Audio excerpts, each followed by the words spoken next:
We frequently overlook the element of time in any inner review of progress toward spiritual fulfillment, surrender to the divine, or any other aspect of our spiritual path. We want and expect instant results, and thus, when we once take up spiritual practice, we want it to be immediately fulfilled, and indeed, we frequently overlook the weaknesses or failures of the external nature by simply believing that accepting the divine in our hearts or minds means that we have accomplished the objective. When we recognize that the complete surrender to the divine has not occurred instantly, we tend to become anxious about our failures or weaknesses, which creates, in many cases, totally unnecessary worry and disruption to our thoughts and emotions.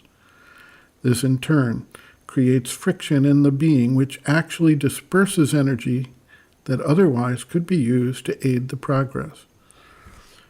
Once we understand the process of the yogic sadhana and the time it takes, we can focus our attention on the actual steps of aspiration, opening to the divine force, rejection, the identification and refusal to provide any support for contrary movements, and surrender, the acceptance and integration of the divine force into our lives to carry out the transformations needed.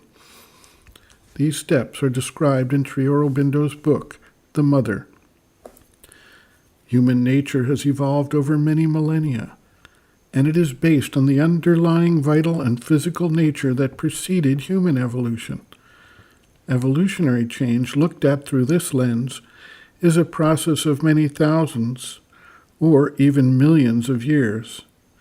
It is vain to expect that the complete transformation of human nature can take place at once, or even within the framework of a single lifetime generally.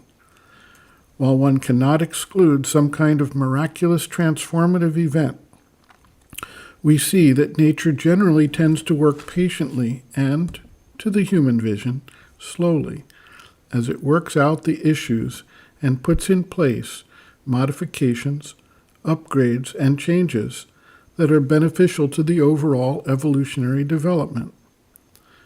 Once things are prepared, there may indeed be some kind of evolutionary leap, but that does not occur without long preparation behind the scenes. This process can happen in multiple stages, with the will in each part of the being developing the requisite intention, and then, over time, working out the needed details in each aspect of human existence. This is not an excuse for procrastination. There should be the focus and energy to achieve these changes immediately, while combined with the patience and perseverance for the process to take many lifetimes. What makes this difficult for most people is the element of impatience and the expectation that they will see radical change right away, rather than having to labor away for long periods of time to see even modest results in the external being. Sri Aurobindo notes, quote, the attitude of surrender, cannot be absolutely complete in the beginning, but it can be true if the central will is sincere and there is the faith and the bhakti. There may be contrary movements, but these will be unable to stand for long, and the imperfection of the surrender in the lower part will not seriously interfere. End quote. Reference, Sri Aurobindo and the Mother, Looking from Within, Chapter 5, Attitudes on the Path, page 124.